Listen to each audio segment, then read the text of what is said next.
Break पे, तो फिर पता नहीं कोई कोई क्या क्या कहेगा। तो just keep watching doctor Moiz lounge.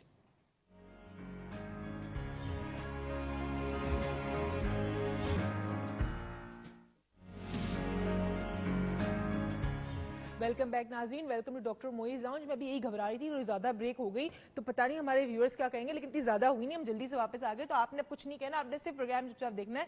अच्छा, मुझे बात बताएं कि अक्सर लोग जो होते हैं, मतलब मैं अपनी बात नहीं करती, फिर ऐसी बात करती हूँ आपसे कि इंसान के जहन में बहुत सारे ऐसे सवाल आते हैं जो इंसान को पूछने चाहिए। अगर वो नहीं पूछता और कहते हैं यार छोड़, जरूरत नहीं, इसकी जिंदगी नॉर्मल गुजार रहा हूँ, तो वो इर्तिका के उस मकाम पे नहीं पहुंच पाता जहां पे उसको पहुंचना चाहिए।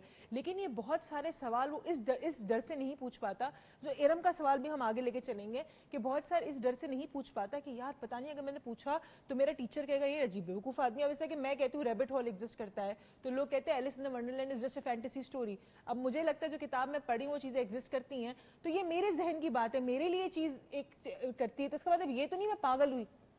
बेसिकली हम इस पे बात नहीं करेंगे, मगर मैं इसको हम आगे कभी वक्त आया तो हम करेंगे कि जो आपका जहन कंसीव करता है वो कहीं ना कहीं किसी जगह पर रियलिटी वो हम में अगले हफ्ते मौजूद है। करने वाले हैं। अगले हफ्ते करेंगे। अब जो तुम्हारी बात है मुझे अच्छा याद है, स्कूल में अक्सर ये प्रॉब्लम हमें वर्कशॉप में पता चलता है, क्योंकि हमारा वर्कशॉप एक स्कूल की तरह है, कॉलेज यूनिवर्सिटी की तरह है। लोग क्वेश्चन पूछते हुए डरते हैं ये सोच के कि लोग क्या कहेंगे कि मेरा क्वेश्चन बेवकूफों वाला तो नहीं है, राइट, आई एम डम तो नहीं, मैं इडियट तो नहीं हूं, या मैंने सवाल सही पूछा नहीं। तो हर आदमी पोज ये करता है कि वो सब समझ रहा है। तो तुम्हें अक्सर है, मैं क्या करता हूं, मैं जब थोड़ी देर के बाद पूछता हूं, मैंने कहा कोई सवाल है नहीं है, तो मैं लोगों से कहता हूं अच्छा आपको नहीं पूछा, मैं आपसे पूछता हूं, मुझे जवाब दें। अच्छा, तो लोग फिर हैरान हो जाते हैं। ये शौक देना पड़ता है लोगों को ताकि उनको इनकरेज किया जाए कि वो उठ के सवाल का जवाब दे या फिर सवाल पूछे। हम अक्सर अपनी वर्कशॉप में ये भी कहते हैं कि देयर आर नो राइट और wrong answers, they are just answers. कोई जो भी जवाब है आपके या जो भी सवाल है, या तो वो सिर्फ क्वेश्चन है या तो वो सिर्फ एक आंसर है।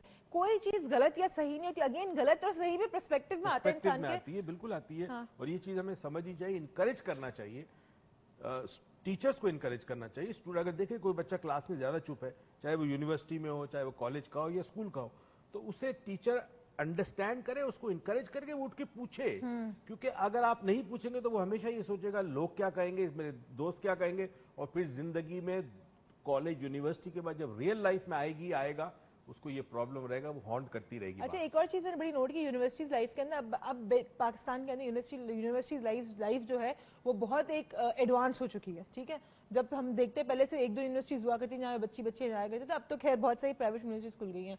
अब इसके अंदर एक स्टैंडर्ड मेंटेन किया जाता है स्टूडेंट्स का, तो वो उस स्टैंडर्ड के चक्कर में अपनी पढ़ाई को बहुत पीछे डाल देते हैं, क्योंकि कहते हैं अगर मैंने वो स्टैंडर्ड मेंटेन नहीं किया तो मेरा एनवायरमेंट क्या कहेगा। पढ़ाई तो होती रहेगी, वो तो एक पर्चा मुझे मिलना है जो शायद किसी ने नहीं देखना, लेकिन जो मेरी अपीयरेंस है वो सबने देखनी है। तुम्हें याद है ना एक बच्चे का, हमने ए लेवल्स के बच्चे को ट्रीट किया था, उसके बाद उस स्कूल की डायरेक्टर्स ने भी फोन किया था मुझे। उस बच्चे का प्रॉब्लम था कि वो मिडिल क्लास फैमिली से था, और वो जब स्कूल जाता था, बहुत महंगी अच्छी स्कूल है, तो वो रिक्शा से उतरता था, वो अपने दोस्तों को देखता था गाड़ियों से होते हुए, उसके जहन में होता था कि लोग क्या कहेंगे मेरे रिक्शे में, तो वो दूर उतरता था रिक्शे में, वो पैदल चल के आता था कि कोई दोस्त देख ना ले उसको। और ये कॉम्प्लेक्स आसानी से ठीक नहीं होता।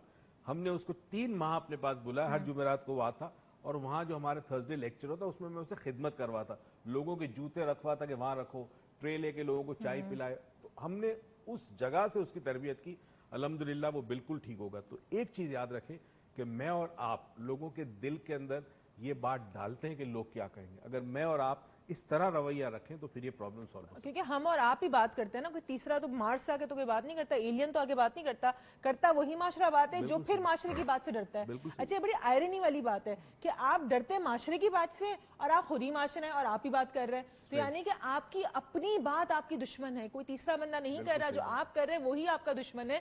अरे जहां तक शादियों की बात है, तो रंग की बात की थी अभी कि लड़की अगर थोड़ी सांवली है या लड़का थोड़ा सा मतलब नहीं कमाता इतना ज्यादा या उसके पास इतने पैसे नहीं है या दुबला पतला है वॉट, तो हम कहते हैं यार नहीं पता नहीं लोग क्या कहेंगे।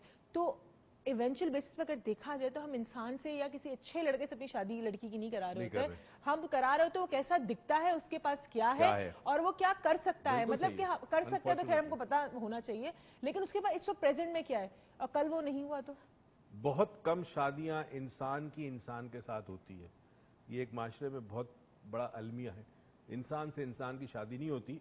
आपकी शादी मर्तबा, हैसियत, दौलत, रंग रूप, खूबसूरती, ताकत, इक्तदार, इससे होती है। कितना बदनसीब है इंसान कि इंसान से शादी नहीं कर पाता। कितना बदनसीब इंसान के इंसान से शादी नहीं कर पाता। इसी बात पे हम आज का शो रैप अप करेंगे। आपसे होगी कल मुलाकात। जाने से पहले एक छोटी सी बात कि अगर आप किसी से शादी जैसी बात है या दोस्ती जैसी भी बात है या किसी शख्स से बात करने की हद तक भी बात है, तो अगर आप ये देख के बात करें कि उसके पास क्या है, अगर उसके पास वो कल नहीं हुआ तो क्या वो शख्स उतना इंपॉर्टेंट नहीं रहेगा। और आप सिर्फ उस शख्स से इसलिए बात करें क्योंकि आपके पास बहुत कुछ है और उसके पास भी बहुत कुछ है, तो आपका स्टेटस मैच करता है।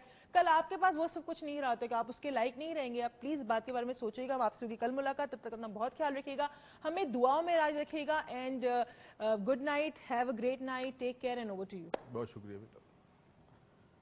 नाज़रीन, एक सच्चा वाकया आपको बता रहा हूँ।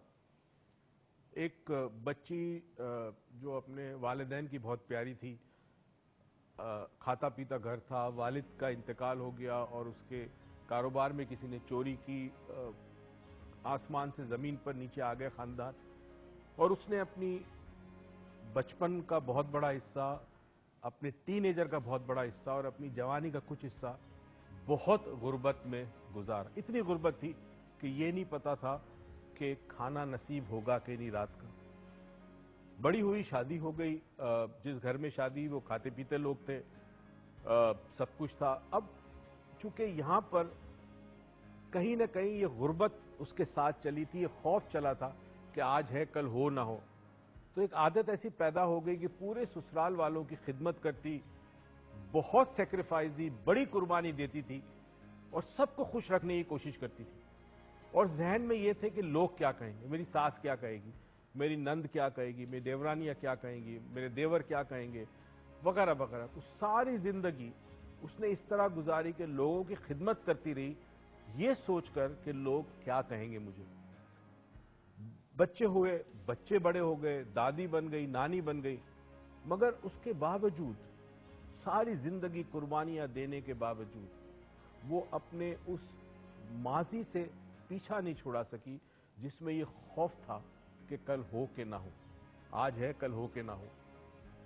इस जहन के अंदर ये जो कॉम्प्लेक्स पैदा हो गया, उस कॉम्प्लेक्स की वजह से वो सबके लिए जी, सबके लिए उसने सब कुछ किया, अपने लिए ना जी सकी। नाज़रीन, अपने लिए जीना खुद गर्जी नहीं है।